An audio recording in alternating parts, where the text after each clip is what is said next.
Hi everyone, thank you for being in the room and for coming. So very simply, Bibblio kind of does what Chris explained. You can push content at us, we understand the concepts behind, and you can use that to create better recommendations. But we do that as a B2B play.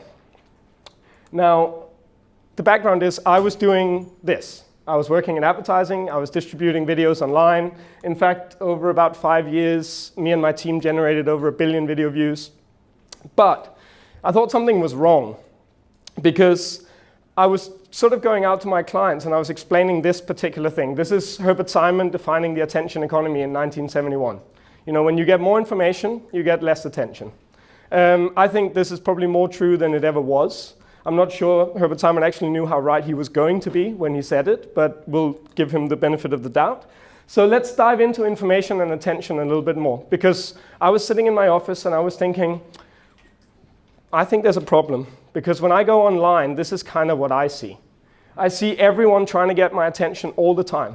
Notifications, emails, there's a photo tagged of you, come in here, join it, see what people are saying about you. And I think in many ways it appeals to the lowest things in us, right? It's our vanity, it's all the things that really are hard for us to set aside. So what I realized is, being in the advertising industry, it's really that most of the digital world actually trades in your attention. Actually, you're the product, right? We sell you to advertisers. Everything that's free is really because you're the product.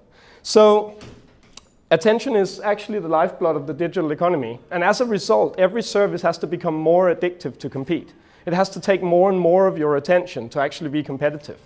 And I thought this was a fundamental problem. And I'll explain a little bit more why.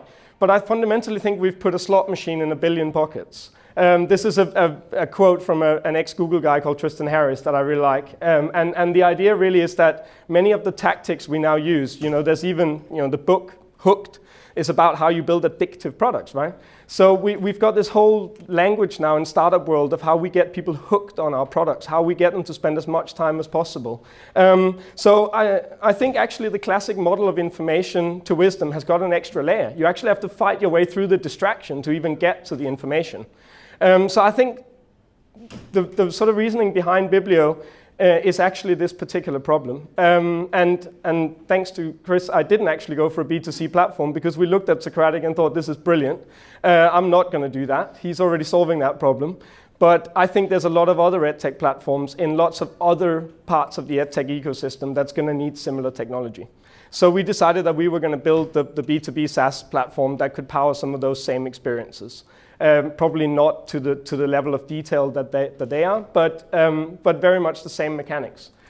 And I sort of thought that it should stand in contrast to what I call the unofficial distraction ranking. So this is the ranking of the apps that are worth most. And I see a few good sort of what I call the addiction economy candidates in there. Candy Crush for me lasted 4 days, then I deleted it again, right? It was like, no, this is too good. And actually, I've got a friend who works there, and they've got a team of about 60 people who are basically trying to make the game more addictive, right?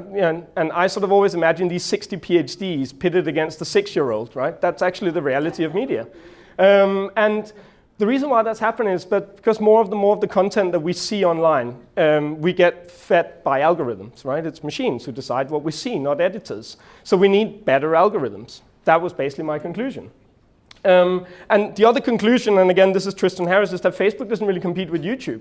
It competes with anything in life that takes your attention. Reading to your kids, being active. In fact, there's a recent Danish study that say that the average Danish school child spends 2 hours every day in school on either social network or gaming. That's while they're in school. So I think we've got a problem, and I think we need to build better technologies. And as Michael Moe said at ASU GSV, for me, this is really where efficacy meets entertainment. We have to take the best from both worlds. We have to make sure that media does better to broaden people's horizons, but at the same time, keep people engaged and entertained, because otherwise we lose them to services like this. Now, I want to go a little bit into how people lose signals. So over here, we've got a bunch of people who are trying to learn stuff, right? They go to YouTube, but actually to YouTube, that just becomes video views.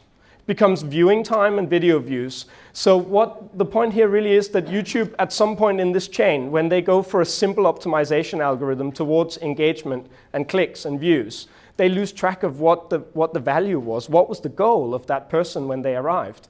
So basically I might come and I might say, I want to research white dwarf stars, but actually 2 minutes later I'm ending up watching gaming videos because YouTube fed me distraction, right? YouTube's trying to get me hooked. So I think there's a challenge, and I think a lot of EdTech platforms are going to need better recommendation technology if they want to compete with services like this.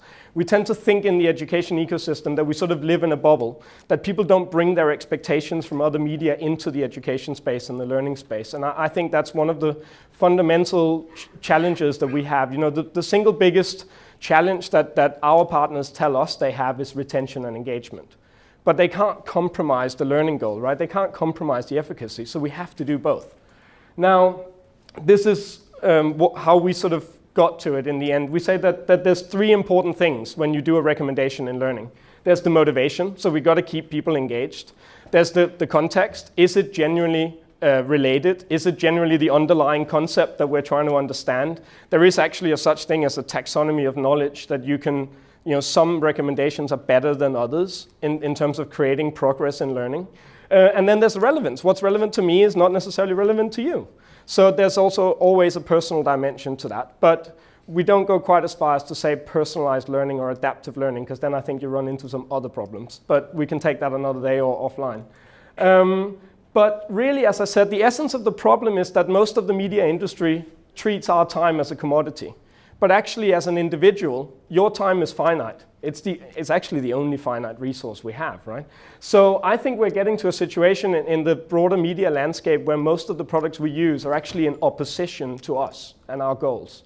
And I think that's the next big change we're going to see, is a lot of affluent consumers are going to start opting out of these addiction services because actually our goals are not aligned to theirs. So I think we've seen the first wave of what I call teenage media, very powerful, but haven't quite figured out what to do with that power yet. And this is really what Bibblio is trying to do. We're trying to work with partners within the EdTech and learning community to create better and more engaging learning experiences that still stay true to the goal of efficacy, that still delivers on learning outcomes for people, but create better, more inspiring, and more motivating recommendations. One of the key words in learning, especially in self-determined learning and lifelong learning, is motivation. Motivation is really what carries the journey when it gets hard. So our belief is that recommender systems at the moment are a reflection of who you've been, and they try to keep you in that cage. We believe that recommender systems in the future should be who you aspire to become. And that's a very fundamental question. I'm not proposing here that we've solved it, but we're working with a lot of interesting partners to do so. And I would invite you to come and chat to us. I think we've got a challenge. And I think we've got to challenge the mainstream media when it comes to this particular point. So that's the reason for Bibblio. Hope you have a good day, everyone.